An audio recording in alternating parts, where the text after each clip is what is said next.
அனைவருக்கும் வணக்கம். இன்னைக்கு நம்ம மலையாளத்துல ரீசெண்டா ரிலீஸ் ஆயிருக்க டார்க் ஷேட்ஸ் ஆஃப் சீக்ரெட் அப்படின்ற ஒரு சஸ்பென்ஸ் த்ரில்லர் படத்தை பத்தி தான் பார்க்க போறோம். சோ பேசி டைம் வேஸ்ட் பண்ணாம ஸ்ட்ரைட்டா கதைக்குள்ளே போயிடலாம். இந்த படத்தோட ஸ்டார்டிங் சீன்லயே 3 ஆண்கள் ஒரு பெண் எல்லாரும் சேர்ந்து ஒரு ட்ரிப் மாதிரி அரேஞ்ச் பண்ணி போற வழி எல்லாத்துலயும் ஃபன் பண்ணிட்டு போற மாதிரி காமிக்கிறாங்க. அங்க இருக்கிற இடங்கள் எல்லாமே மலை பிரதேசம் மாதிரி இருக்கிறதால ஒவ்வொரு இடமா பார்த்து என்ஜாய் பண்ணிட்டு போய்கிட்டே இருக்காங்க. ஆனா அந்த குரூப்ல ஒரே ஒரு பொண்ணு சொல்லியிருந்தா இல்லையா, அந்த பொண்ணு பேர் பாத்தீங்கன்னா கௌரி அப்படின்றதான். இவங்க அதே குரூப்ல இருக்க ஃபைசல் அப்படின்ற ஒருத்தரை கல்யாணம் பண்ணிட்டு இருப்பாங்க. இந்த ட்ரிப் ஹனிமூன் ட்ரிப் மாதிரி இருக்கணும், இதை நம்ம ஜாலியா செலிப்ரேட் பண்ணி ஆகணும் அப்படின்றதுக்காக ரொம்ப தூரம் டிராவல் பண்ணி அந்த குறிப்பிட்ட ஊருக்குள்ள போயிட்டாங்க. அங்க பாத்தீங்கன்னா ஒரு 2 பேர் இவங்க வண்டியை வழிமறிச்சு ஒரே ஒரு பொண்ணை மட்டும் கூட்டு போயிட்டு இருக்கீங்க, எங்கடா கூட்டு போறீங்கன்னு கேட்க அங்க ஒரு பெரிய சண்டை ஏற்படுது. அந்த சண்டை கைகலப்புல போய்கிட்டே இருக்க இவங்க இந்த ஊருக்கு எதுக்கு வந்திருப்பாங்கன்னா இவங்களோட ஃப்ரெண்டு ஒருத்தன் இங்க இருப்பான். அவனுக்கு போன் பண்ணி இந்த மாதிரி விஷயங்கள்லாம் சொல்ல அது 2 பேர் சண்டை போட்டுக்கிட்டு இருக்காங்க இல்லையா, அவங்க கிட்ட பேசுறாங்க. சரி போங்க, ஆனா ரெக்கலா பேசாத தம்பி அப்படின்னு மாதிரி அனுப்பி வைக்கிறாங்க. இவங்க செம்ம கடுப்புல யாரா அவன் தேவையே இல்லாம பிரச்சனை பண்ணிக்கிட்டு இருக்கான் அப்படின்னு மாதிரி டிராவல் பண்ணி வந்துகிட்டே இருக்கும் போதுதான் அந்த ஊர்ல இருக்க இவங்களோட நண்பரை பாக்குறாங்க. பார்த்த உடனே பயங்கர சந்தோஷம். வர வழியில பயங்கரமான பிரச்சனை எல்லாத்தையும் பண்ணிட்டு வந்திருக்கோம், வீட்டுக்குள்ள ஏதாவது வச்சிருக்கேடான்னு கேட்க அங்க சமையல் செய்யறவர் பாத்தீங்கன்னா அவங்க எல்லார்கிட்டயுமே க்ளோஸா தான் இருப்பாரு. அவங்க கிட்ட போய் பேச ஆரம்பிக்கிறாங்க.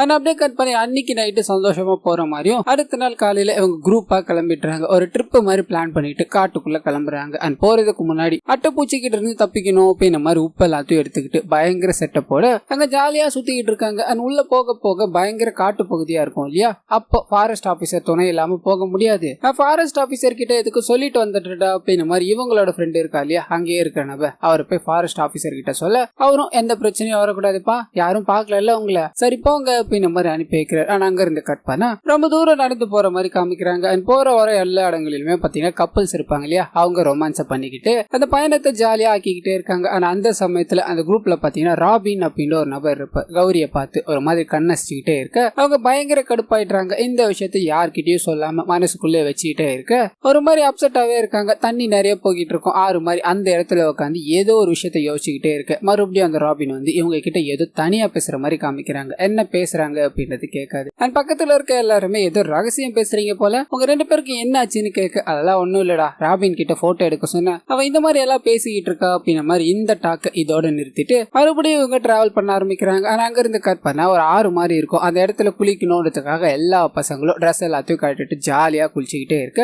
கௌரி இந்த விஷயங்களை வேடிக்கை பார்த்துக்கிட்டே இருக்காங்க. ஆனா அந்த சமயத்துல அங்க இருக்கிறவங்க எல்லாருமே போட்டோ எடுன்னு சொல்ல இவங்க கேமராவை ஆன் பண்ணலான்னு போக ராபினோட போகும். அண்ட் ராபினும் இவங்களை பார்த்து ஒரு மாதிரி கண் அடிச்சுக்கிட்டே இருக்க மறுபடியும் இவங்க பயங்கர அப்செட் ஆயிடுறாங்க. யார்கிட்டயும் பேசாம அமைதி ஆயிடுறாங்க. ஆனா அப்படியே கட் பண்ண அந்த ஆத்துல நிறைய மீன்கள் எல்லாத்தையும் பிடிச்சிருப்பாங்க. ஆனா அது மட்டும் இல்லாம இவங்க சிக்கன் எல்லாத்தையும் ரெடிமேடா எடுத்துட்டு வந்திருப்பாங்க. அது எல்லாத்தையும் எடுத்து அங்க ஒரு நெருப்பை மூட்டி சமைக்கணும் அப்படின்ற மாதிரி சிக்கன் எல்லாத்தையும் ஃப்ரை பண்ணி வச்சுட்டு கொஞ்சம் சரக்கு இருக்கும் அதை ஊத்தி எல்லாரும் ஒரு ரவுண்ட் அடிக்க ஆரம்பிக்கிறாங்க. அண்ட் கௌரியும் குடிச்சுக்கிட்டே இருப்பாங்க. அந்த சமயத்துல எல்லாரும் கும்பலா உட்காந்து பேசிக்கிட்டே இருக்கும்போது இந்த இடத்துல போட்டோ எடுத்தா நல்லா இருக்கும்னு தோணுது, ராபின் என்ன வந்து ஒரு போட்டோ எடுத்து தர முடியுமான்னு கேட்க ராபினும் எந்த பிரச்சனையும் இல்ல, போட்டோ தானே எடுத்து கொடுத்தா போச்சு அப்படின்ற மாதிரி அவங்கள தனியா கூட்டு போறாரு. ஆனா அப்படியே கட் பண்ணி இவங்க பேசிக்கிட்டே இருக்கும்போது பயங்கரமா கத்துற சத்தம், கௌரி கத்துறாளே அப்படின்ற மாதிரி எல்லாரும் ஓடி போய் பார்க்க அந்த ராபின் பாத்தீங்கன்னா கௌரியை கட்டி பிடிச்சிக்கிட்டு இருக்க மாதிரி இருக்கும். இதை பார்த்ததும் அங்க இருக்க எல்லாருக்குமே செம்ம கடுப்பாயிடுது. என்ன வேலைடா பாத்துருக்க அப்படின்னு மாதிரி ஒரு போட்டோ அடிச்சுக்கிட்டே இருக்காங்க. அண்ட் ஃபைசர் இவங்களோட கணவர் தான் இல்லையா, அவர் வெறி கொண்டு தாக்க ஆரம்பிக்கிறார். அதோட முடிவு இவங்க மலை மேல நின்றுட்டு இருந்திருப்பாங்க. தவறி அந்த இடத்துல ராபின் பொத்துன்னு விழ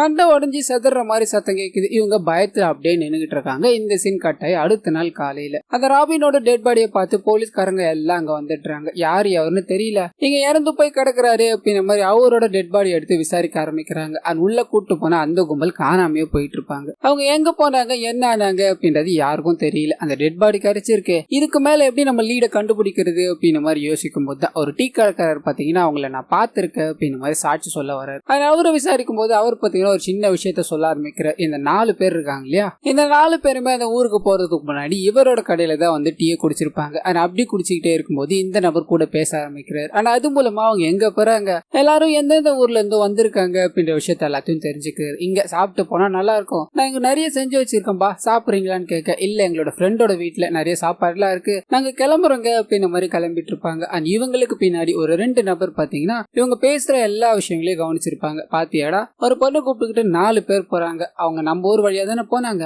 நம்ம நண்பனுக்கு போன பண்ணி சொல்லுவோம் அப்படின்னு மாதிரி இந்த விஷயத்த பாஸ் பண்ணிருப்பாங்க. அதனாலதான் இவங்க போகும்போது ஊர் முன்னாடி ஒரு 2 பேர் சண்டை போட்டிருப்பாங்க இல்லையா, அந்த சம்பவம் நடந்திருக்கும். இவங்க சொன்ன இந்த விஷயங்கள் எல்லாத்தையும் நோட் பண்ணி வச்சுக்கிறாங்க. ஆனா அப்படியே கட் பண்ணி அந்த வீட்டு வேலைக்கார கொள்ளக்காரர் இருக்கா இல்லையா அவரை பாத்தீங்கன்னா போலீஸ் புடிச்சிட்டு போறாங்க. ஆனா அப்படியே கட் பண்ணி அவர் அன்னைக்கு நைட் என்ன நடந்தது அப்படின்றத சொல்ல ஆரம்பிக்கிறார். இவர் சாப்பாடு எல்லாத்தையும் எடுத்துட்டு வந்து வச்ச உடனே அங்க இருக்கிற எல்லாருமே கல்ல குடிச்சுக்கிட்டு சந்தோஷமா பேச ஆரம்பிக்கிறாங்க. ஆனா அப்படி பேசிக்கிட்டே இருக்கும்போது அந்த ஊர்லயே இருக்காரு இல்லையா இவங்களோட நண்பர், அவர் பாத்தீங்கன்னா தன்னோட அப்பா இந்த மாதிரி குடிச்சுதான் போயிட்டாரு, என் அப்பா இல்லாதது ரொம்ப கஷ்டமா இருக்குடா அப்படின்னு மாதிரி ஃபீல் பண்ணி பேசியிருப்பார். இதை ஆத்தணும் அப்படின்றதுக்காக சந்தோஷமா பாட்டு பாடி அன்னைக்கு நைட்டு ஃபுல்லாவே பாத்தீங்கன்னா செம்ம ஜாலியா இருந்திருப்பாங்க. கட் பண்ணி இதுக்கு அடுத்த நாள் காலையில திங்ஸ் எல்லாத்தையும் பேக் பண்ணிக்கிட்டு கொஞ்சம் சரக்கு எல்லாத்தையும் எடுத்துட்டு கிளம்புனாங்க. அவ்வளவுதான் சார், போனவங்க ரிட்டர்ன் வரவே இல்லை. என்னாச்சுன்னு எனக்கு தெரியல அப்படின்னு மாதிரி இவருக்கு தெரிஞ்ச விஷயங்கள் எல்லாத்தையும் ஷேர் பண்ண அந்த சமயத்துலதான் இவங்க தேடிக்கிட்டு இருக்க அந்த 3 பேர் ஒரு இடத்துல பதுங்கி இருக்காங்க அப்படின்னு மாதிரி ஒரு நபர் மூலமா போலீஸ்க்கு தகவல் தெரிய வருது. உடனே அந்த இடத்துக்கு போய் அங்க இருக்கிற எல்லாரையும் அரெஸ்ட் பண்ணி கூட்டு வர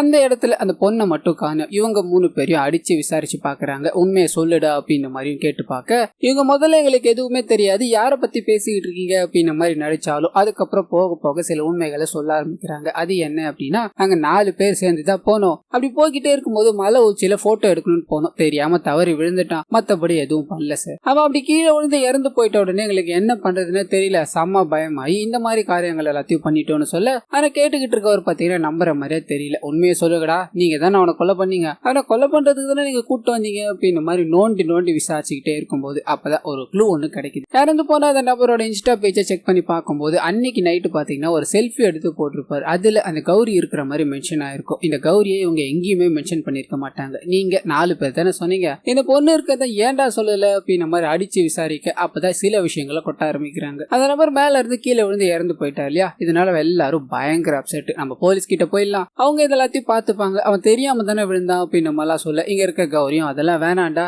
நமக்கு தான் பிரச்சனை, இந்த ராபின் கிளம்பி வரும்போது நான் யார்கிட்டயும் சொல்லல அப்படின்னு நம்ம தான் மென்ஷன் பண்ணா இவங்களோட வீட்டுக்கு நம்ம கூட தான் வந்திருக்கா அப்படின்ற விஷயம் தெரியாது, அதனால இந்த விஷயத்த அப்படியே விட்டுருவோம், நம்ம தெரியாத மாதிரியே ரியாக்ட் பண்ணிப்போண்டா, ஒருவேளை போலீஸ் கண்டுபிடிச்சிட்டாங்கன்னு வைங்களேன், அவன் தெரியாம தவறி விழுந்துட்டான்னு சொல்லுங்கடான்னு சொல்ல இவங்க எல்லாருமே இந்த லேடி இதுல இன்வால்வ் ஆகிறது சுத்தமா விரும்பல. இதனால அவங்கள வேற ஒரு வீட்டுக்கு அனுப்பிட்டு இவங்க எல்லாருமே பாத்தீங்கன்னா வேற ஒரு இடத்துல போய் தூங்குறாங்க. ஆனா அது மூலமா தான் போலீஸ் கிட்ட மாட்டிருப்பாங்க. இந்த விஷயங்கள் எல்லாத்தையும் சொல்ல இப்போ அந்த பொண்ணு எங்க இருக்கான்னு கேக்குறாங்க. ஒரு இடத்த சொல்றாங்க, ஓடி போய் அந்த பொண்ணை கைது பண்றாங்க. இவங்களை விசாரிக்கணும் அப்படின்றதுக்காக ஒரு லேடி இன்ஸ்பெக்டர் உள்ள வராங்க. ஏற்கனவே அவங்க வழுக்கி விழுந்தா இறந்து போனாங்க என்ற மாதிரி சொல்லியிருக்காங்க இல்லையா, இவ என்ன சொல்றா பாக்கலாம் அப்படின்னு மாதிரி இவங்க கிட்ட விசாரிக்க ஆரம்பிக்க அவங்கள விஷயங்கள் எல்லாத்தையும் சொல்ல ஆரம்பிக்கிறாங்க. நான் போட்டோ எடுக்கணும் அப்படின்னு மாதிரி கூட்டு போனேன், அப்ப போட்டோ எடுத்துக்கிட்டே இருக்கும்போது தெரியாதனமா நான் வழுக்கி விற ஸ்டேஜுக்கு போயிட்டேன், அதை அவன் தாங்கி பிடிச்சா, அதனாலதான் நான் பயங்கரமா கத்திட்டேன், இதை பார்த்து அங்க இருக்க எல்லாருமே ஓடி வந்து அவனை அடிச்சு இதனாலடா அந்த மாதிரி பண்ண அப்படின்னு மாதிரி கேட்டுக்கிட்டே இருந்தாங்க. அப்ப கால் தடிக்க அவன் மேல இருந்து கீழே விழுந்துட்டான்னு சொல்ல அந்த லேடி இன்ஸ்பெக்டர் அப்ப எதுக்காகமா ஓடி ஒளிஞ்சிக்கன்னு கேக்குறாங்க. என்ன பண்றதுன்னு தெரியல, அதனாலதான் இந்த விஷயங்கள் எல்லாத்தையும் பண்ணிட்டோம் அழுதுகிட்டே இருக்க. அப்பதான் ஃபாரஸ்ட் ஏரியால இருந்து ஒரு வீடியோ கிடைச்சிருக்கு, அதுவும் இவங்களோட இன்ஃபர்மேஷன் தான் அப்படின்ற மாதிரி சொல்ல வேகமா அந்த இடத்துக்கு போய் பாக்குறாங்க. அதை அப்படி செக் பண்ணி பார்க்கும்போது இறந்து போனார் இல்லையா அந்த நபர் பாத்தீங்கன்னா இறக்கிறதுக்கு முன்னாடி கௌரி கிட்ட பேசின விஷயங்கள் எல்லாமே பதிவாயிருக்கும். காட்டுக்குள்ள கேமரா இருக்கிறது ரொம்ப நல்லதா போச்சு, இந்த மாதிரி விஷயங்கள் எல்லாமே இப்பதானே கிடைக்குது அப்படின்னு மாதிரி அந்த கிளிப்பிங்ஸ் எல்லாத்தையும் வாங்கிட்டு வந்து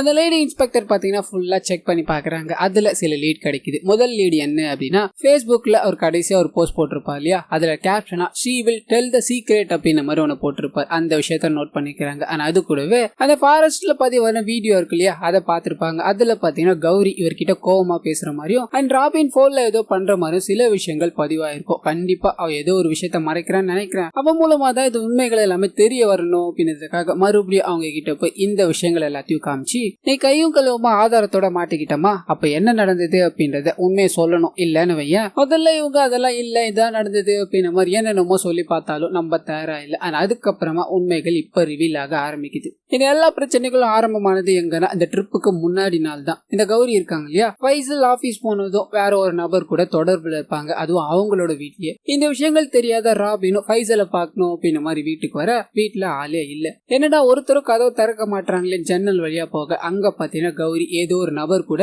தொடர்புல இருக்கிறத பாத்துட்டு அமைதியா இருக்க அந்த நபர் அங்க இருந்து வண்டி எடுத்துட்டு கிளம்பிட்டார். ஆனா அவர் போனதுக்கு அப்புறமா உள்ள போய் நீ என்ன பண்ணிக்கிட்டு இருந்த அப்படின்றத நான் பாத்துட்டேன், இத ஃபைசலுக்கு சொல்லவா, அவன் என்ன நினைப்பான், அவன் வந்துட்டு போனது யாரு அப்படின்ற மாதிரி துருவி நோண்டிக்கிட்டே இருக்க அந்த சமயம் பார்த்து ஃபைசல் வந்துட்டாரு. 2 பேரும் இந்த விஷயத்த அப்படியே மூடி மறைச்சிடுறாங்க. கட் பண்ணி அந்த ட்ரிப் போய்கிட்டே இருப்பாங்க இல்லையா, அப்ப ராபின் நிறைய இடத்துல ஒரு மாதிரி சிக்னல் காமிச்சுக்கிட்டே இருப்பாரு. அது என்ன அப்படின்னா இந்த விஷயங்கள் எல்லாத்தையும் நான் உன்னோட கணவர் கிட்ட சொல்லட்டா அப்படின்ற மாதிரி தான் அவர் கேட்டிருப்பாரு. அண்ட் 2 பேரும் ரகசியமா பேசுற மாதிரி காமிச்சிருப்பாங்க இல்லையா, அப்பயும் பாத்தீங்கன்னா அவர் இந்த விஷயத்த பத்தி தான் பேசியிருப்பாரு. நீ இந்த மாதிரி தொடர்புல இருக்கன்றத ஃபைசல் கிட்ட சொல்லவா, நீ ஓகே சொன்னா நான் சொல்லுவேன், இல்லைன்னா சொல்ல மாட்டேமா அப்படின்ற மாதிரி அவங்க அவங்கள மாட்டிக்கிட்டே இருக்க அவங்க இது என்னோட பர்சனல், இதுல நீ தலையிடாத அப்படின்ற மாதிரி எவ்வளவோ சொல்லி பாக்குறாங்க. ஆனா ஒரு கட்டத்துல முடிவு பண்ணிடுறாங்க, ராபினை இந்த பிரச்சனையில இருந்து நம்மளால தடுக்க முடியாது, வேற ஏதாவது பண்ணி ஆகணும் அப்படின்றத. அதுக்கான சமயம் பார்த்து காத்துக்கிட்டே இருக்கும்போது தான் ராபினை போட்டோ எடுக்கணும் அப்படின்ற மாதிரி தனியா கூப்பிடுறாங்க. என்னோட பர்சனல் நீ தலையிடாத, நான் என்ன வேணா பண்ணிட்டு போறேன், உனக்கு என்னடா வந்ததுன்னு கேட்க அவரும் அப்படியாமா,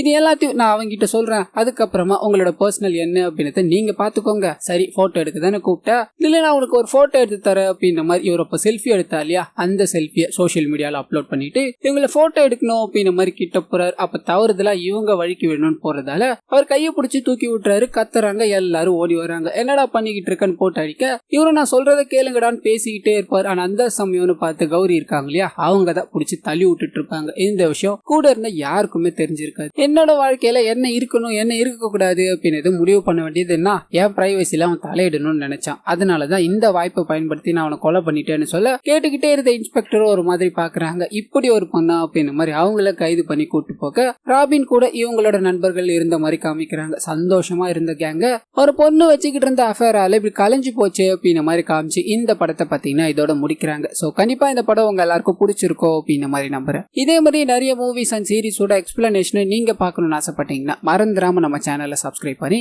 உங்க ஃப்ரெண்ட்ஸ் அண்ட் ஃபேமிலிக்கு ஷேர் பண்ணுங்க.